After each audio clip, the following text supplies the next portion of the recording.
Sud Radio, le coup de cœur des libraires. Valérie Expert, Gérard Collard. Bonjour Gérard. Bonjour. Bon, c'est bien passé votre salon, c'était Super. très Bon, bien. on a eu un peu de tempête, Oui. mais ça va, ça Oui. fait des souvenirs. Bon, beaucoup de livres de poche qu'on a pu découvrir lors de Absolument. votre salon, et c'est vrai que pour partir en vacances et pour le budget, c'est très bien les C'est poches. très bien.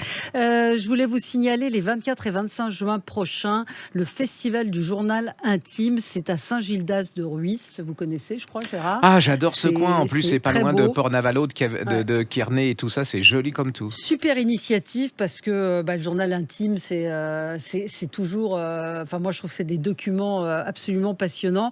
Donc, il y a pas mal de lectures dans ce salon. Il y aura Florence Aubenas, Camille Chamou, Camille Cotin, Philippe Trétiac, beaucoup d'auteurs, Caroline Proust, vous savez, qu'on avait vu Ouais. dans Engrenage. Et donc, c'est un festival original où vous pourrez découvrir des lectures. Il y aura des ateliers pour vous inciter à écrire, à faire un ouais. journal intime. Et puis, ça va parler de l'Afghanistan. Il y aura la projection du film Inside Kaboul, qui est un film d'animation tiré justement du journal d'une auteure afghane. Afghane. Et puis voilà, le journal d'Olga et Sacha, qui sera lu par Camille Cotin. Ce sont deux sœurs afghanes qui ont écrit leur journal particulier, leur journal de bord. L'une est à Paris, l'autre est à Kiev. Donc c'est vraiment très intéressant. Ouais, je trouve que c'est bien parce que ça casse un peu l'image du journal intime, eau de rose. Voilà, Absolument. donc là, ça remet Non, vraiment. là, c'est engagé. Ouais, ça, Et c'est bien. c'est justement comment l'écriture et justement le journal intime peuvent vous sauver de tragédies. Ouais. Donc, 24 et 25 juin, c'est ce week-end à Saint-Gildas de Ruisse. Alors, qu'est-ce que vous avez lu, Gérard, Alors moi, cette j'étais semaine? très touché et puis assez captif. Enfin, il y a du suspense et tout. C'est vraiment très très bien fait. C'est Bernard Schlink. Oui, Ça s'appelle La Petite Fille chez Gallimard. C'est celui qui avait fait. le liseur. Oui, c'est ça, Ouais. absolument. Et alors, on est en RFA. Hein. C'est un libraire, il est marié. Alors, faut dire aussi que c'est assez particulier parce que il a sauvé sa femme. Enfin, il l'a fait passer. C'est une grande histoire d'amour. Hein. Il est amoureux de sa femme. Mais vraiment, elle était en RDA, lui, il était en RFA. Et il a fait passer de RDA en RFA. Alors, c'est toute cette histoire en plus, à travers ce roman qui est captivant, c'est toute l'histoire justement vous savez, de l'Allemagne avec ces gens de RDA, de RFA. Et cette femme, elle a jamais trouvé sa place dans cette dans ce pays, quoi. Je veux dire, elle sait pas où elle est, mais même par rapport à son mari, il l'a jamais vraiment très bien comprise. Alors il va tout lui pardonner, hein, à tel point elle va aller parcourir le monde à faire différents métiers, mais bon, il va tout accepter parce qu'il aime. Et puis elle meurt subitement. Et là, dans un manuscrit, il va redécouvrir une chose, c'est qu'elle avait eu un bébé en RDA qu'elle a laissé là-bas. Et il décide de tout laisser tomber et il va partir à la recherche de ce bébé. Maintenant, voilà, c'est des années après. Et en fait, il va découvrir une petite fille, sa petite fille, parce que la fille a eu une petite fille. Et cette petite fille en RDA, en ex-RDA, eh bien, elle est, comme on dit, maquée avec des néo-nazis, des gens plutôt d'extrême droite. Et lui, c'est pas du tout son... Ouais, Alors, c'est une histoire d'amour très belle entre cette petite fille et son grand-père. Et il va essayer à travers la renouer, littérature de et renouer, puis- mais c'est très compliqué pour lui et pour elle. Et à travers la littérature, les livres, l'art, la musique et tout, il va essayer de lui montrer que c'est pas forcément ça qui... Voilà, le néonazisme, c'est pas, c'est pas une valeur et une référence, mais c'est pas non plus, je veux C'est dire, pas le donneur de gentil. leçons, Voilà, ouais. c'est pas le gentil contre le méchant et tout. On explique pourquoi cette jeune fille, elle est arrivée à ce stade-là. C'est une sorte de vraiment, c'est l'amour à tout et la passion à tous les niveaux. C'est-à-dire que pour sa femme, pour sa petite fille, et c'est très très beau. On est complètement dedans. Puis moi, j'ai découvert. Alors, je savais qu'il y avait des problèmes entre la RDA et la Mais RFA, vous mais voyez la là, on voit différence vraiment de culture et la difficulté. voilà, et puis économiquement, sociologiquement, et là vous en prenez un peu plein la tête, et puis c'est vraiment une description au quotidien de ces différences. C'est très joli, c'est très dur, c'est très intense, c'est très beau, et je trouve qu'il y a tellement de livres, pas neuneux, mais bon, qu'on oublie dans 10 minutes après les avoir lus. Là, ça vous restera, et puis vous regarderez quand on parle d'Allemagne, voilà, quand on vous dit il y a le néonazisme qui est en train de monter en ce moment en Allemagne et tout ça, vous comprendrez pourquoi à travers ce roman qui est très très beau. C'est vraiment un grand écrivain. Alors, dites-nous, Alors, ça redites? s'appelle La petite fille chez Gallimard de Bernard Schlink. Et si vous n'avez pas Schlink. lu, vous Ouais, lisez vous Le lisez Liseur, Le qui est en Liseur, qui est folio, qui est en effectivement format de poche, qui est magnifique. voilà. Alors moi, je me suis fait avoir, comme vous dites, par Monsieur Nostalgie de Thomas Morales. C'est la nostalgie heureuse. C'est pas genre Ah, gna gna, c'était mieux avant, mais j'ai envie de dire, c'est du Philippe Delerme en mieux. ah oui, voilà. Ce sont là aussi des petits textes qui se suivent, et bah oui, on va vous parler de Michel Delpech, de Roland Garros, de la Formule 1. Ça va vous parler de Michel Piccoli, de Jean-Loup Dabadi. C'est très élégant, c'est très joliment écrit. Ça me rappelle Blondel, C'est ça, des, quand vous en... oui, un Un peu, peu? mais il y a pas de, c'est pas un roman en fait. Ouais. Ce sont des petits textes, des petites chroniques. Voilà, ce sont des chroniques. Je cherchais Et le mot? le mot, des petites chroniques voilà, il parle de sa province, il parle j'ai coché plein de pages de René Fallet, la comédie piquante des petits gens, donc il vous parle d'écrivains qu'on a oubliés. J'ai du mal à en parler parce qu'il y a tellement de choses dans ce livre, mais c'est vrai qu'il dit en quatrième de couverture, j'espère qu'avoir lu ce livre, vous n'aurez qu'une envie, revoir les choses de la vie, lire les romans de Georges Conchon ou partir en week-end dans le vignoble sancerrois. C'est exactement ça. Il avait reçu le prix Denis Tillignac pour Et maintenant, Ah oui. voici venir un long hiver. Là aussi, c'est un livre, j'ai envie de dire un livre doudou, même si Ouais, mais c'est ça, ouais. c'est un livre dans lequel vous vous plongez, qui va vous rappeler des souvenirs, qui parle à tout le monde. C'est pas un truc de vieux con, je mets des guillemets, je m'inclus dedans. Voilà, il parle du petit Nicolas. Ça peut apprendre aussi aux plus jeunes générations à redécouvrir des choses. Ses racines, les C'est racines une de autre, ses parents. voilà, Ouais. une certaine France qui parfois, ouais, on se dit que Mais qui c'était parfois ouais, existe encore. ouais, On a beaucoup de surprises quand on va ouais. en province et qu'on fouille un peu. On se rend compte qu'il y a plein de gens qui Ouais. existent encore comme ça. Et alors, il m'a mis une très belle dédicace. La nostalgie n'est pas une maladie honteuse. Elle permet au contraire de conserver sa capacité d'admirer intacte. Et c'est vrai que Mm. ce sont des hommages, plus que de la nostalgie, ce sont des hommages à cette France aujourd'hui disparue. Je vous le recommande très, très chaleureusement, très chaudement. Monsieur Nostalgie, Thomas Morales, aux éditions Héliopole. Bah moi, j'ai un chouchou comme ça en Oui. polar pas assez de gens lisent. Hein. Il s'appelle Ivan Zinberg. Ça s'appelle Matière Noire. Il en a écrit plusieurs. Hein. C'est chez HarperCollins Poche et j'adore cet homme parce qu'en fait, ça se passe en France et c'est pas à Paris forcément. Ça se passe à Saint-Étienne. Il y a deux jeunes femmes qui disparaissent. On fait appel à un inspecteur et en parallèle, il y a un journaliste aussi qui fait son enquête là-dessus. C'est la rencontre de ces deux hommes. Et puis, au fur et à mesure des enquêtes, il y a des vieux crimes qui vont on va redécouvrir des choses. Alors, Ouais. est-ce que ça a des liens entre eux et tout? Mais c'est surtout, comme ce bouquin-là, en fait, c'est la découverte d'une France que les Parisiens ou que les gens, pas les Parisiens, les citadins, ouais. voilà, oublient complètement et se disent, ça n'existe plus, c'était dans le temps, ou même, ils ont même pas la notion que ça existe. C'est très, très sympa. Sympa, c'est pas le terme. C'est très fort, c'est très, alors là, je vais faire partir plein de gens, mais c'est carrément sociologique parce que ça vous fait découvrir des milieux de gens ordinaires, hein, de province, et province pas dans le genre péjoratif du terme, hein, des gens qui habitent hors de Paris. Et c'est vraiment l'enquête, le suspense, tout ça, c'est vraiment formidable. Et en plus, il y a ce côté analyse psychologique hyper bien fait et portrait d'une France aussi que on est souvent, on oublie ou qu'on connaît pas. Quoi. Allez-y parce que il faut tout lire de lui. C'est un hyper bon écrivain de polar Alors, français. redites. Ça s'appelle Matière Noire de chez HarperCollins Poche de Ivan Zinberg. Et je vous en supplie, lisez tout et si vous l'aimez, parlez-en à tout le monde parce qu'il en a besoin. Et c'est en poche. Et c'est en poche. Ouais. Ouais, donc, Encore un. encore, vous allez, Un petit. allez à Trois grands copains. Alors, Ouais. c'est l'histoire d'un. C'est un livre pour enfants, hein, Ouais, chez ouais, Père oui. Castor, Nadine Brun-Côme et Olivier Talec, trois grands copains sur le tout petit chemin. Alors, il y a un canard, il y a un ours et puis un lapin. Et alors, ils font tout ensemble, apparemment. Hein, tout ensemble. Ils s'amusent, ils sont dans la forêt. Il n'y a qu'un seul endroit, au bout d'un petit chemin, où personne ne va. Il y a le lapin qui dit « À l'ours, tu connais ?» Non, non, non, et tout. Et puis, au bout d'un moment, il y a un hiver et tout. Et ils vont aller dans la clairière, là où il y a un énorme sapin. Et en fait, il s'avère une chose, c'est que chacun allait dans cette clairière voir le sapin.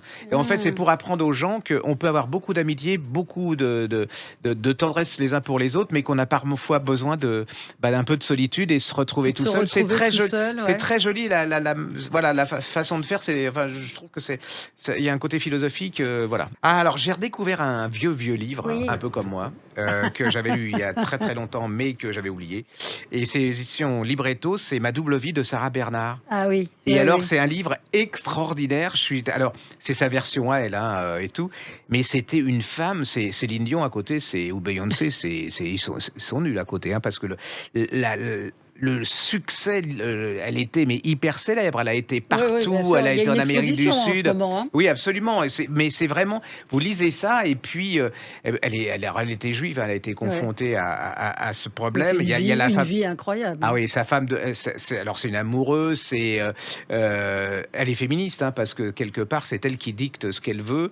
Il y a de la passion, et puis c'est toute une époque, hein. Il y a Dreyfus, il y a la guerre de 14 où elle va faire plein de choses pour les soldats. Allez-y, c'est un tout petit bouquin. Et ben je me suis fait avoir, j'ai lu ça en 1 heure et tout.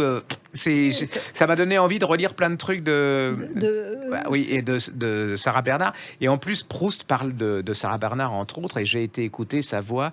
Et là, je vous dis que c'est autre chose, hein, parce que oui, là, voilà. Mais allez-y, c'est vraiment un personnage Donc incroyable. redites-nous, ça Ça s'appelle? s'appelle Ma double vie chez Libretto de Sarah Bernard. Eh bien, merci Bah, je vous en Gérard. Et on se prie. retrouve dans un instant avec Zoé Brisby. Vous savez, ce livre qu'on a Ouais, génial. adoré, Mauvaise épouse. Elle va nous donner son coup de cœur, puis on pourra reparler de son livre. À tout de suite. Sud Radio, le coup de cœur des libraires. Valérie Expert, Gérard Collard. Alors, on vous en a beaucoup parlé. oui. C'est un de nos livres préférés. En tout cas, si vous partez en vacances, vous l'emportez avec vous. C'est le livre de Zoé Brisby qui est avec nous. Bonjour Zoé. Ça s'appelle Bonjour Valérie. Mauvaise épouse. Et bah oui, on vous en a fait des tonnes, mais parce que quand on Oui, aime, quand on en fait des tonnes. voilà, on peut en dire un mot, Gérard. Donc Oui, je crois que l'auteur, oui. elle est bon. C'est l'histoire de 2 femmes, hein. On est dans les années 50 aux États-Unis, c'est une base près d'une base d'essais nucléaires. Alors c'est un peu l'histoire de l'émancipation de ces femmes dans les années 50. Et voilà, et ça se raconte pas, ça se vit. Il y en a une qui a l'air comme ça plus dévergondée, comme on dit, que les l'autre, autres, mais ouais. en fin de compte, c'est pas si évident que ça. Et puis il y a la petite bourgeoise qui est habituée à servir son mari, qui est odieux, hein, franchement. Et puis ça va être la révolte, comme ça, c'est les prémices de ce féminisme qui va un peu tout basculer, quand vous dites féminisme, vous risquez de faire partir des gens. Ah non, alors oui, que mais enfin, c'est- non, c'est la recherche de ces femmes Mais- qui ont envie de vivre leur destin, qui ont envie d'avoir un peu de liberté, puis d'être elles-mêmes, quoi. Ouais, et Zoé, surtout, vous avez fait, je crois, un travail d'enquête assez incroyable sur ces bases militaires qui existaient pour c'est étudier fascinant. la bombe atomique. Donc, ils vivaient dans une sorte de petite Ah oui. de village, hein, où ils étaient tous ensemble. Et c'est ce que vous décrivez à merveille, vos personnages, sur les jalousies, sur les tromperies, surtout, puis cette ambiance des années 50. Ah ouais. Vous avez Oui, en fait, ouais. c'est le microcosme de l'époque aussi. Effectivement, je me suis beaucoup renseignée sur ce qui se passait parce qu'on croit que ça n'existait pas. C'est tellement incroyable avec le recul d'aujourd'hui de se dire qu'on pouvait vivre à côté de la bombe atomique, vraiment à quelques kilomètres, à 20 kilomètres. Et donc, plus je fouillais, plus je me rendais compte que c'était incroyable cette histoire et que j'avais envie de la raconter. Et donc, il y a ce côté vraiment historique où on se dit c'est pas possible. Et le côté aussi, après, très glamour de l'époque qu'on aime retrouver avec Marilyn, Cary Grant, tout ça. Et ces femmes de militaires qui vivent entre elles dans ce huis clos. Oui, et avec les violences sur certaines femmes, on va le découvrir, on va pas tout raconter du roman, mais c'est vrai que Charlie, elle paraît comme ça, libre, affranchie, et puis il y a évidemment une histoire derrière, et puis enfin bon, c'est une très très belle histoire, c'est ce qu'on appelle du roman populaire au bon sens du terme, c'est-à-dire que vous apprenez des choses, c'est très bien écrit, c'est divertissant, c'est un vrai plaisir de lecture. Moi, je me suis demandé si vous n'étiez pas américaine. J'ai cherché la traduction. Donc, non, mais c'est rare que les Français, je disais à Gérard juste avant qu'on commence l'émission tout à l'heure, que j'étais désespérée des romans de la rentrée parce que c'est des histoires glauque, Ouais. sans fantaisie, sans imagination. Vous avez de l'imagination, vous racontez une histoire et vraiment c'est bien. Donc ça s'appelle Les Mauvaises Épouses, Zoé Brisby, ça s'écrit Brisby, vous n'avez aucune excuse pour ne pas l'acheter. Ah non. C'est chez Albin Michel. Alors régulièrement on interroge des auteurs, des libraires sur leur coup de cœur du moment ou coup de cœur passé. Donc vous, quel est le livre que vous avez envie de conseiller à nos auditeurs? Justement, j'ai repensé à notre conversation. Oui. Vous disiez que la rentrée Oui. était un petit peu triste. Alors, j'ai eu envie de vous proposer un roman qui est drôle, vif, intelligent, avec un humour noir, acéré, très cynique. Vraiment, c'est toutes les couleurs de l'arc-en-ciel de l'humour qu'on Ouais. va retrouver là. Alors, c'est un auteur que je ne connaissais pas du tout et je devais participer avec lui à une table ronde lors du dernier printemps du livre de Montaigu. Et Ouais. comme je m'intéresse un petit peu à ce qu'écrivent mes collègues auteurs, j'ai lu son dernier roman qui s'appelle « Les autres ne sont pas des gens comme nous ». Et alors, c'est le pitch le moins glamour de la Terre. Comme quoi il faut faire attention parfois au résumé. Et le nom de l'auteur, c'est qui? J'ai pas fait attention. Alors, JM pour Jean-Marcel R. R-E-2-R-E. D'accord. Voilà, les autres ne sont pas des gens comme nous. Alors racontez-nous un petit peu de quoi ça parle. Alors, c'est l'histoire de Julie, 35 ans, tétraplégique, vivant en Lozère. Quand je vous dis que c'était pas Oui. glamour, c'est Non, pas glamour. ça en général, ça a peu de chances que je le lise, effectivement. Non, mais vous allez voir, c'est rigolo après. Et en fait, Julie, elle décide de devenir écrivain pour lui permettre de s'évader un petit peu de son quotidien. Et Julie n'a pas du tout la langue dans sa poche. Elle n'hésite pas à éborgner les bien-pensants, l'intelligentsia et le politiquement correct. Ouais. Alors, elle va nous présenter une galerie de personnages dans une série de nouvelles à chute. Ouais. On retrouve, par exemple, un artiste jaloux qui fait tout pour détruire son concurrent. Une amie comme on voudrait jamais en avoir. Une femme bafouée qui va prendre une sacrée revanche. Et un de mes préférés, c'est un policier qui devient serial killer pour se faire bien voir par sa hiérarchie. Parce que comme ça, il est sûr de toujours arrêter quelqu'un. Ouais. Et même, on retrouve un certain Michel Houellebecq, qualifié par l'auteur de plus grand comique de France, et dont la dépression contamine tout un hôpital psychiatrique. Bon. Et donc, toutes ces histoires, elles sont vraiment habilement liées par la narratrice, par Julie, qui en profite pour glisser sa propre vision de la vie. C'est extrêmement bien écrit. Il y a un art de la punchline incroyable. Ça fait partie de ces romans où, quand on le lit à côté de quelqu'un, on n'arrête pas de lui tirer la manche pour lui lire les passages. Je dirais, tellement c'est savoureux, on a envie de les partager, quoi. Et ce roman, c'est un bon moyen pour ceux qui, comme moi, ne connaissaient pas du tout l'univers de JMR, car il s'agit d'un concentré de tous ces personnages des romans précédents et de ces histoires qui étaient publiées dans le Fluide glacial. Ah, d'accord. Oui. Donc oui, ça vous donne envie d'aller lire les livres précédents. Exactement. Bref, voilà, c'est un très bon moment de détente, mais pas que. Il n'y a pas que de la détente. Il y a vraiment une intelligence derrière, une critique de la société, mais qui est faite très finement. Et donc moi, je l'ai lu entre les biberons de 1h du matin et 3h du matin. C'était parfait. Donc vraiment, je vous conseille de le glisser dans votre valise pour cet été, pour passer un très bon moment. Voilà. Donc de l'humour, une critique un peu acide de notre société. Donc l'auteur s'appelle JMRE2RE. Les autres ne sont pas des gens comme nous. Mais je vais vous dire, il est sur ma pile. Je ne l'avais pas définitivement mis de côté. Je n'avais pas eu le temps de le lire. Donc je pense qu'il y a quelque chose qui m'avait plu. Merci beaucoup Zoé Brisby d'avoir été avec nous ce matin. On vous souhaite de bonnes vacances, j'espère que des belles lectures et puis que les nuits se feront bientôt pour votre bébé. Merci à tous les deux. C'est toujours super de partager un moment avec vous. Merci à vous, les mauvaises épouses. Donc vous pouvez. C'est obligatoire. Les mauvaises épouses, c'est le livre à emporter en vacances. Zoé Brisby, vous passerez un super moment. C'est chez Albin Michel. Gérard, on passe à quoi? Alors on va passer à. C'est Éline Hildebrandt. Oui, bravo. Oui, je sais, j'ai fait anglais en première langue. Oui. Un été dernier aux Escales. Alors, quand il y a un peu de fantaisie dans un roman, moi je me tire parce que la SF c'est pas mon rayon. Et là, j'ai marché mais vraiment. Alors c'est Viviane Rose. Elle est écrivaine, on dit, ou elle est auteure, quoi. Donc tout va bien. Elle a des enfants. Voilà, la vie va bien. Et manque de peau, elle se fait renverser par une voiture et elle meurt. Et elle monte au ciel, elle monte là-haut, quoi.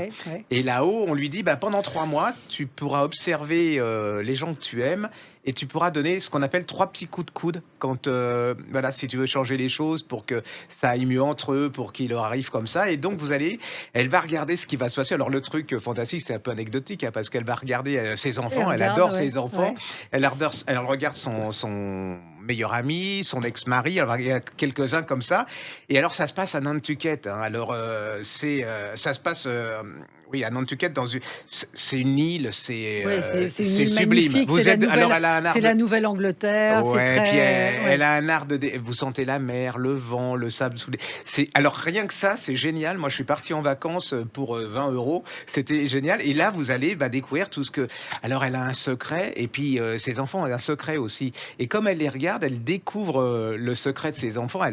Voilà, ça la laisse un peu quoi, mais eux aussi ils cherchent à retrouver la vie de leurs parents et tout, de leur mère. Et elle avait un secret qu'elle a bien gardé du temps de sa jeunesse. Et voilà, ça va partir comme ça. Vous êtes dedans, vous dites, elle va aider qui, et puis vous êtes complètement. Moi, j'étais attendri, j'ai pas envie de quitter tous ces gens. Voilà, Redites le titre. Eh ben, ça s'appelle Un été dernier aux Escales d'Erline Hildebrandt. Elle avait écrit un livre de poche. Si vous voulez commencer par un livre de poche, c'est moins d'argent en ce moment parce que c'est un peu dur.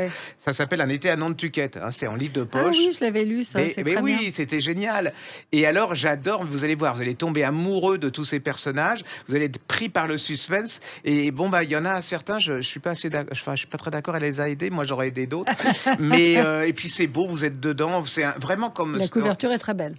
Ah mais c'est fabuleux et puis c'est ce qu'on aime, c'est-à-dire que c'est des raconteurs d'histoires, des personnages auxquels vous vous attachez. En plus c'est des portraits d'une époque, c'est subtil, on a plein moi j'ai adoré, puis alors comme en ce moment tout est glauque, enfin ils arrêtent pas de nous casser le moral dès le matin avec, on dirait que tout le monde s'y met et que c'est exprès. Et, là vous allez vous lisez les deux, vous allez voir c'est génial. Vous allez passer un super moment. Un dernier été et donc c'est aux éditions Les Escales et l'auteur s'appelle Hildebrandt. Bon, de toute façon, vous dites le dernier été chez votre libraire, il va comprendre. Et effectivement, très, très jolie couverture. Vous avez apporté des petits livres pour enfants pour la fin de l'émission? J'en ai un que j'ai adoré, ça s'appelle À table avec les pirates, les ninjas. C'est pour expliquer aux enfants ce que mangeaient les gens à différentes époques. Historiques. Voilà, regardez, que mangeaient les anciens Égyptiens. Voilà, les Aztèques et tout. Et puis en bas, il y a marqué ce qui ne marchait. Par exemple, on découvre que les Égyptiens ne mangeaient pas de pizza aux olives. Non, mais c'est hyper bien fait. Il y a plein de petits personnages, vous allez voir sur le podcast. Les ninjas mangeaient du serpent, voilà, mais alors ils mangeaient pas de viande rouge, pas d'ail, ni de glace au thé vert. Non, pas du tout. Voilà. Mais c'est hyper bien fait parce que il y a plein de petites scènes. En plus, vous découvrez des pays. Et puis les astronautes mangent des pâtes, mais alors ils mangent pas de chips parce qu'elles font trop de miettes et que dans l'air elles pourraient abîmer les yeux et le matériel. Pas de gaz et pas de donuts surtout, mais ils mangent plein de choses, la pizza. Tacos, c'est vraiment rigolo, très sympa. Très sympa. C'est une manière différente d'apprendre l'histoire, je trouve. C'est chez Phaidon, très beau livre, À table avec les pirates, les ninjas et autres personnages historiques. C'est un texte de Rachel Levin et les illustrations de Natalia Rojas Castro. Moi aussi, j'en ai deux petits qui viennent de sortir. C'est ma chouchoute, ma préférée, Soledad Bravi, mon chien Scott et Crococo. Alors Crococo, il est génial. Les dessins, ils sont super, ces dessins. Crococo, il est au bord de la piscine, il aime bien aller dans l'eau parce que il est tout seul dans sa piscine, il plonge. Et puis d'un seul coup, il y a un petit truc qui s'approche de lui, c'est un petit enfant avec une bouée. Et donc le crocodile dit donne-moi 3 bonnes raisons de ne pas te manger. Alors, le petit garçon lui dit, la première, c'est que je suis vraiment très petit. Tu auras encore faim après. La deuxième, c'est qu'il va y avoir une grande chasse aux crocodiles.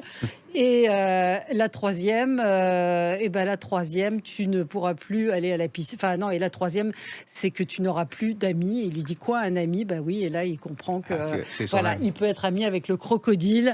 Voilà, c'est très sympa. Franchement, Soledad Bravi, elle a le trait et l'humour et la manière de raconter des choses. Et puis, il y a mon chien Scott, qui est ce petit chiot avec une tache sur l'œil. Et ce sont ses aventures. Il y en a eu d'autres dans la même, collection. Donc, son dessin qui est sympa, rigolo. Bref, ça, c'est dans la collection Mouche, Soledad Bravi. Pour vos enfants, faites-les lire. C'est important. On a fini. Merci Gérard. On se retrouve la semaine prochaine. À bientôt. À bientôt. Sud Radio, le coup de cœur des libraires. Valérie Expert, Gérard Collard.